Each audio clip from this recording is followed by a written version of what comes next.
Hey guys, how's it going? It has been a really nice day today. It kind of started last night. You probably saw I got out and I got some raspberries picked. Not 100% of them because there were wasps everywhere. So I skipped a few sections where I need to go look and see if there's a nest somewhere. I'm thinking there might be because they were pretty thick. But I got enough to make some raspberry jam. I made two different batches, one with our red heritage raspberries and a half batch of fall gold raspberry jam. And here they are, 13 jars of various sizes. I just cobbled together whatever jars I could find that were close at hand. These are still a touch warm, but they are beautiful. Absolutely beautiful. Everything looks like they've set beautifully. The fall gold, I did half sugar. I did a low sugar recipe for these because they are so sweet. Let me put these in the sun. Let's take a look. Yeah, you can see a little bit better what that looks like. I always wondered what this would look like if I did just 100% fall golds. Now I did not remove any of the seeds for this variety because the seeds are soft. They don't really make a difference like the seeds in the red. There's a jar of the red, removed about half of the seeds from those, and it's just beautiful.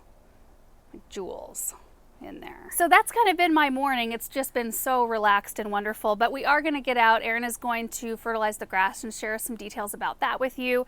And then I have a couple of things that I want to get in the ground. But real quick, a couple of details about the raspberries. We planted all of the heritage red raspberries went in 2021, so 2 years ago. And then the fall golds, half of them went in that year, 2021. And then I couldn't get my hands on any until this spring. I planted the other half of the row, and the rows are 30 feet long and 3 feet wide. And I've gone into pretty good detail, I think, in past videos. Maybe we can link one down below about how we prune these or how to prune them.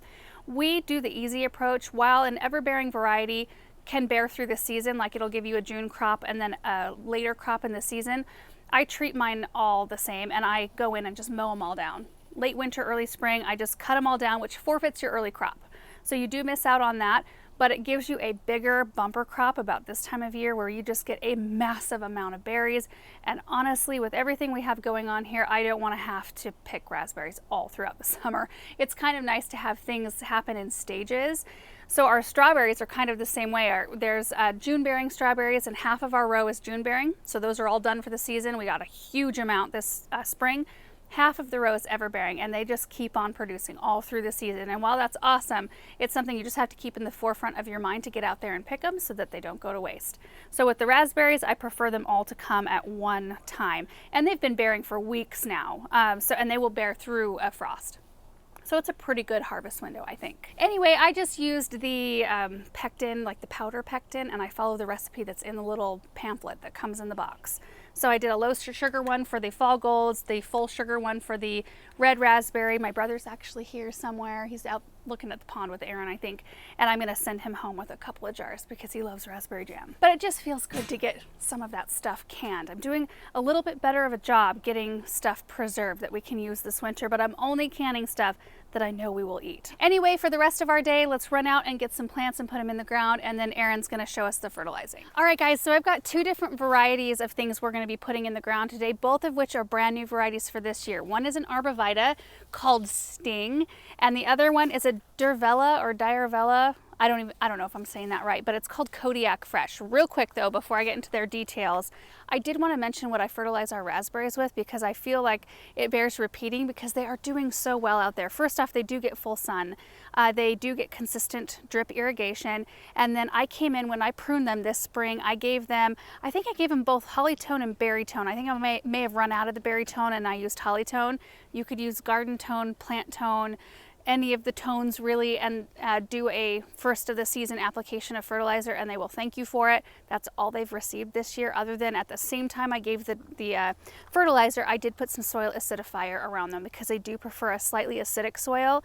We're pretty high pH, so I think using both of those things and then the consistency of sun and water has really kind of done wonders for those plants. So anyway, let's talk about these. So this plant right here, this is so cool. This is an arborvitae called a Sting.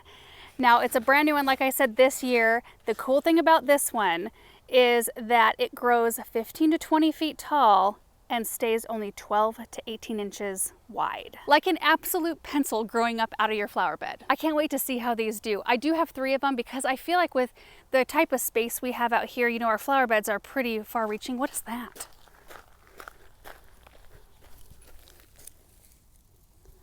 Oh, it's a black wasp carrying a big spider. Ooh. Like that was big enough to where it distracted me. My word. Oh my gosh. So with the flower beds being a little bit bigger and kind of spreading out, I felt like putting 3 of them semi-close together in a group might bring a little bit more impact and weight. However, the fact that they grow so tall, I think will bring impact no matter what. And I feel like this is a real a solution for smaller spaces where you need evergreen impact. You want some vertical height, but you don't have the space to let something get super wide. They're also a zone 3 through 8, so really, really tough.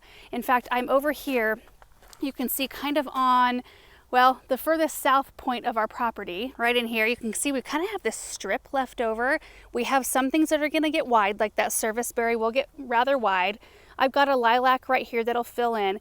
But I kind of want to tuck some stuff in here that stays really narrow. But the thing is, our neighbors have this glorious bank of trees that I love, and I'm so thankful for them. But when the sun is lower in the sky in the wintertime, it creates a huge shadow over this part of our flower bed. This stays the coldest spot, the wettest spot, the spot that has ice the longest. It's just our coldest spot on our property. So having something that can handle that will be great. The other plant we have here, the Kodiak Fresh. Now I've planted the Kodiak Orange Javellas. It's up by our Versailles garden and they've done great. This one stays a little bit smaller, 2 to 3 feet tall and wide. It kind of brings that bright green, almost like a chartreuse sort of vibe. But you guys, when the new growth comes out, it's orange. And then the whole thing will turn to like this bright glow of orange in the fall. And usually they have yellow flowers, like clusters of yellow flowers throughout the whole shrub all season long. Like they're almost never without flowers. And this is also a problem solver plant because they can take any light that you want to give them. They can take full shade, they can take full sun. They will color up better and bloom better if they have more sun, but they can take full shade and they will thrive. And they can take dry shade as well. So they're kind of like the dogwood in that way, in that the dogwoods will also color up better and all of that if they're given full sun, but they can take quite a bit of shade as well. These are also a zone 3 through 8 plant. They are deer resistant and they can take really crummy soil. Like you can pretty much throw anything at this one and it's going to handle it, so long as it can grow in your zone. So I want to try these stings out first and see what we think. Because they're kind of small, on the small side right now, we probably won't be able to see them very well until they get a little bit taller when you're inside the flower bed. I'm thinking of like having 3 of them right in here, because this will grow and fill in this section, that will grow in and fill that. So if we've got something tall and thin right in here, like a group, that might be perfect.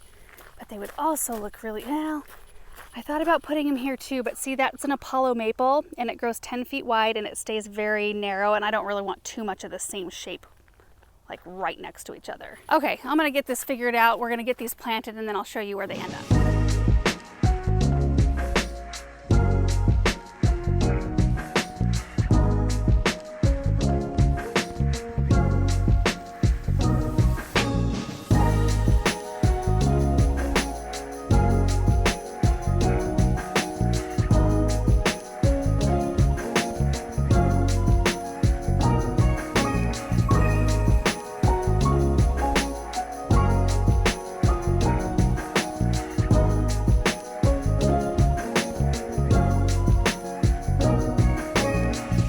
An anthill. Oh my gosh.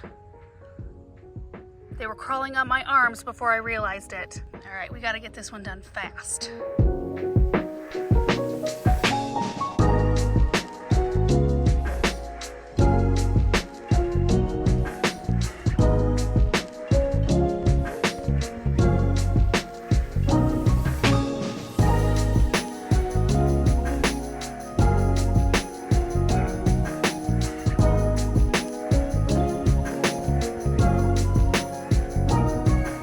And there they are. I think they're gonna just fit perfectly. I mean, 12 to 18 inches, you guys.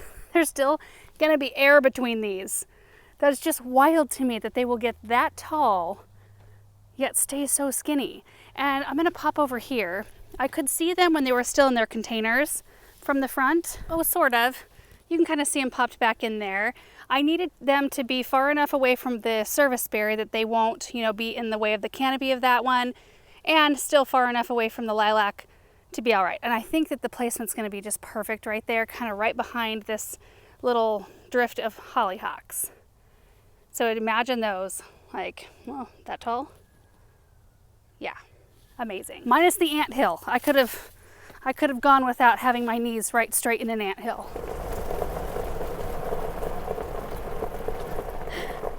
How's it going out here? About ready to do some vlogging. Good for you. Me over here. That's awesome. Oh, that might look nice.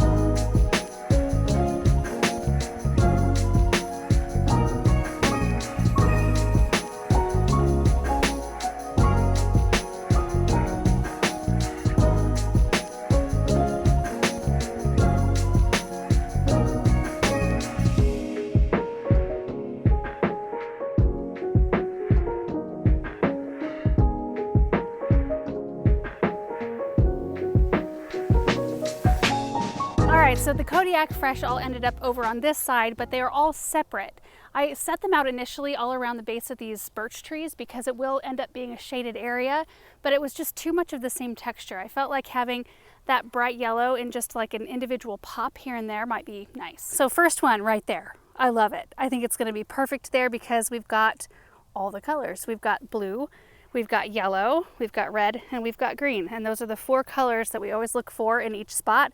Even if you use just like the tiniest amount of red or the tiniest amount of yellow, it just is always such a cohesive, pretty looking area to me. So again, these will grow 2 to 3 feet tall and wide. They're not going to overtake this space. This is the Dark Star 9-bark that gets about 4 feet wide and 5 feet tall, so it'll be a nice back layer. And then this grass will get enormous. So the grass can kind of fill in this section right here, and this one will kind of like poof out of the bottom of the grass. The other one ended up just down the way a little bit. Oh, the sedum right here. I got to take some of the drip out. It is struggling because it's staying way too wet. So just ignore that. It'll be fine, I think, after we fix the water. But we've got 2 more 9-barks. There's one here and one here, and then one more of the Kodiak Fresh, which just so pretty. They look so soft, and I think having the red with that bright pop of green right next to it will be nice. Other one is over here. On the way, I've got to show you guys these blackberries. They are enormous. Look at these. They're huge. We were out here eating them last night. These are actually not quite ready. Usually they fall right off the plant when they're ready to go. And these are still holding on a bit. These have really taken off this season, like big time. There's a huge cluster of them over there. I need to tame these up a little bit, my goodness. But the other one is just in this little pocket back here because there wasn't anything that was super bright. You know, we've got green and lighter green. The daylilies kind of have that light green, but nothing with that kind of vibrancy. So I think that's going to be nice. We've got a couple of honeyberries in here, some firefly peach sky yarrow. There's some baptisia, the random Russian sage. And then these are the King of Ages daylilies, which are kind of a peachy color. Well, you can see that. And then they have a dark maroon throat. Look at how that shines right there. So nice.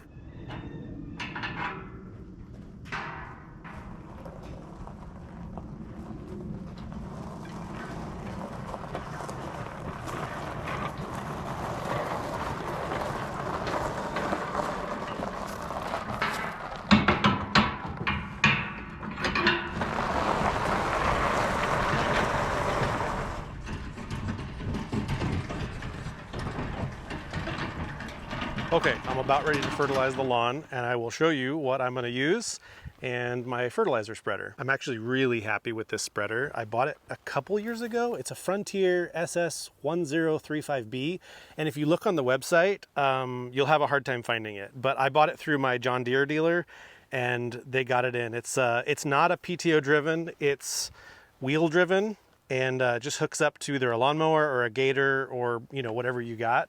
And it's been great. I accidentally dropped it one time and got this little dent in it. But you know what? It's just, it adds character. There you go. Okay, so here's what I'm using. We just got a nice pallet of stuff in. I actually need to use the summer revitalizer, which is down below, and I have to move all these.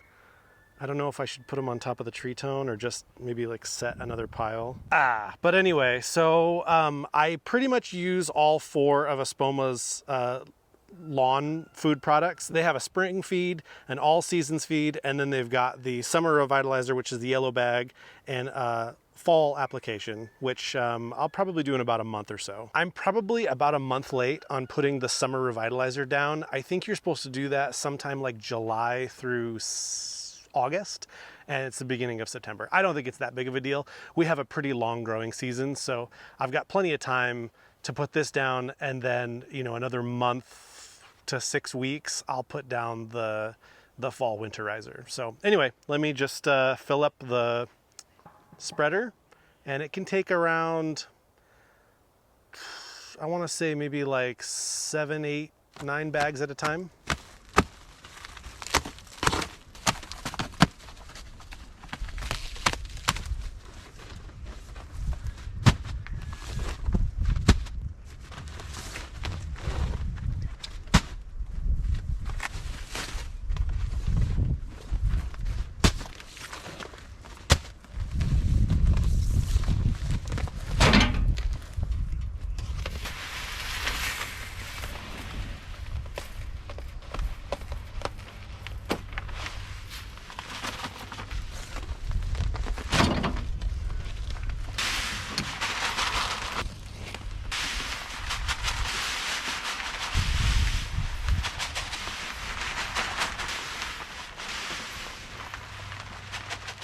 That was 8 bags, so now let's go spread it. I wish I could tell you what setting I put it on, but I honestly just eyeball it every single time. Let me show you what I do. You know it's good fertilizer because the flies are going nuts over it.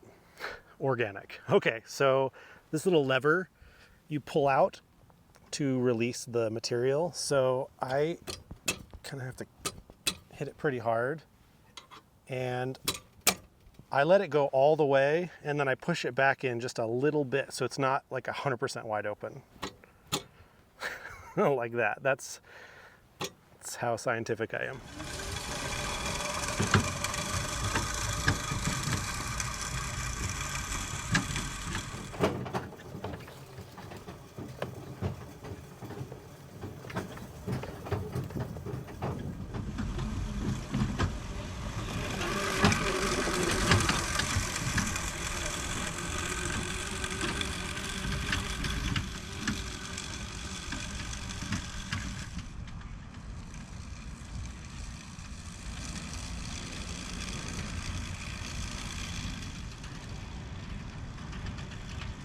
Okay, I don't know how well you could see me spreading it.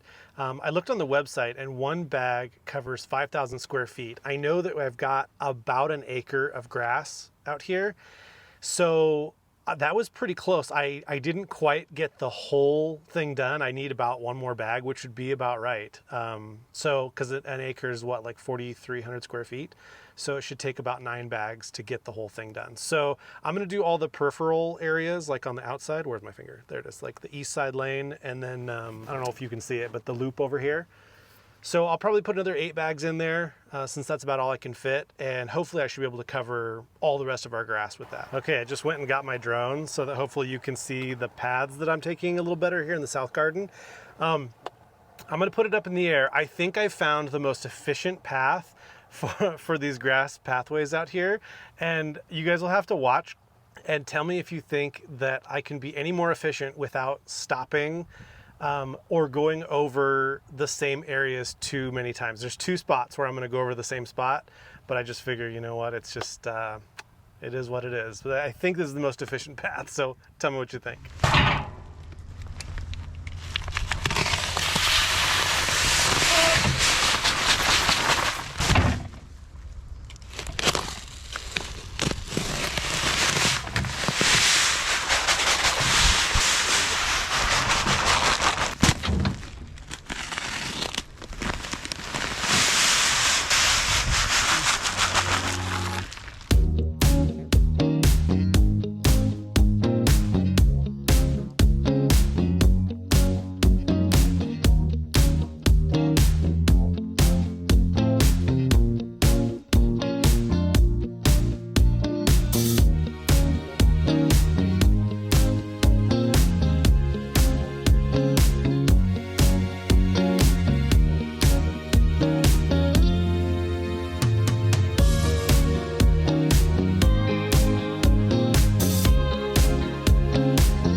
all done fertilizing. I did the south garden, and like I said, I think I've got my loop about as efficient as I can make it without going over the same spot too many times. And then I did the east side, we call it the east side strip, or at least I do, the grass strip right along here. And then I used what was left just to do this section kind of for a second time. And so it was about 15 bags, I think. I don't think I put a total of 8 bags in the second run. So 15 bags total. I'm really happy with how the grass is looking this year. You know, it looks a little stressed in the summertime. It gets a little bit yellow. But overall, it's looking really good, and I'm really happy with it. And you guys, that is it for today's video. Kind of a menagerie again. You know, the raspberry jam, got that done. Check that off the list. Got a couple things in the ground, and then Aaron shared some details on his lawn fertilizing, which thank you to Aaron for doing that. It's not really in his comfort zone to film himself, but I think he's getting more comfortable with it. And I know that you guys seem to enjoy when he comes on, and I love it. It's really nice because he shares a different perspective and also different knowledge because he's tackling different things than I am out here. So it's definitely a collaborative effort between many of us out here to get it done. So anyway, thank you guys so much for watching this video. I hope you enjoyed it, and we will see you in the next one. Bye.